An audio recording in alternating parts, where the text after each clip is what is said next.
अस्सलाम वालेकुम स्टूडेंट्स, आज हम पढ़ेंगे subject the world around us.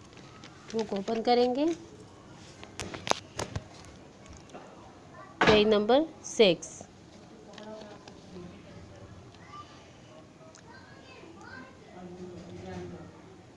गुज़िश्ता हमने पढ़ा था लेग के हिस्सों के बारे में।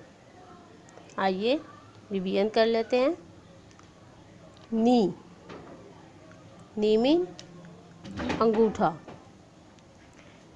एंकल मीन टखना। आज हम पढ़ेंगे फुट मीन पाँव। थो मीन अंगूठा। Read again. फुट मीन पाँव। थो मीन अंगूठा।